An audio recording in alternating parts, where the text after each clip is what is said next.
I've been interested in drones for a pretty long time now. However, traditionally, if you want a good drone, then you really have to shell out to get the desired features of a good drone. Until now. This is where the DJI Phantom 3 4K comes into play, and while not the absolute cheapest drone on the market, it could absolutely be the best for the price. First of all, I think we need to see where this drone falls in terms of the Phantom 3 family. First in the family is the DJI Phantom 3 Standard at the start, then comes the Phantom 3 Advanced as well as the Phantom 3 4K, and I'll explain why I've grouped them together later on, and finally of course we have the Phantom 3 Pro. The reason I've grouped the 4K and the Advanced together is because they're at the same professional level but have different features. For example, the Phantom 3 4K can actually go much further, however it does have a significantly lower video quality, and it's pretty much the opposite way around for the 4K. It has a much lower range, however it does have a much higher video quality, including true cinema 4K. This will probably mean that the Phantom 3 Advanced is much more appropriate for photographers due to that range. However, due to the much better video quality of the Phantom 3 4K, it does make it an obvious choice for those looking to get into aerial cinematography on the cheap. Now that that's cleared up, let's have a look at some of the pros of this drone, which I can already confidently say massively outweigh the cons. First of all, when learning this drone, to say this is anything short of easy would be a huge understatement.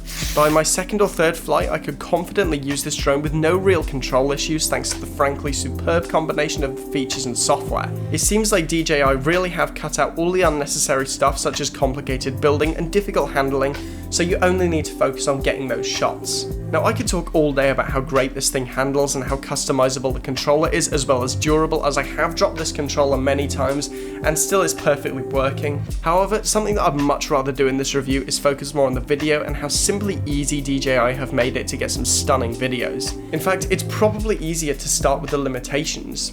First of all, the bitrate isn't too high, so there will be no extreme cropping here, even if you shoot in 4K, and things do get unusably noisy at ISO 1600 and above. The biggest con for me, however, is probably the resolution of the video stream. Now, because of the lacking light bridge technology, it does mean the preview to your device is only actually in 480p, however, if you're careful, this shouldn't really be a problem. Now, I do need to quickly say that even though the stream's only in 480p, as well as watching these files back, they will also show in 480p, you are still recording in true cinema 4K if you select that as an option. However, in terms of cons, that is pretty much it. The focus always keeps up with me, the auto exposure works really well, although I do prefer manual, the color profiles make everything more flexible in post and are fully customizable, and the shots that you can get in the right conditions with this drone are simply stunning. In terms of aerial photography, not a lot really needs to be said here, as the Phantom 3 4K does shoot raw images, meaning that you can get some really good photos out of this drone. The largest APS-C 12 megapixel sensor will certainly help with this, however the inclusion of raw photos is really going to make a massive difference. Now let's talk about the range of this drone.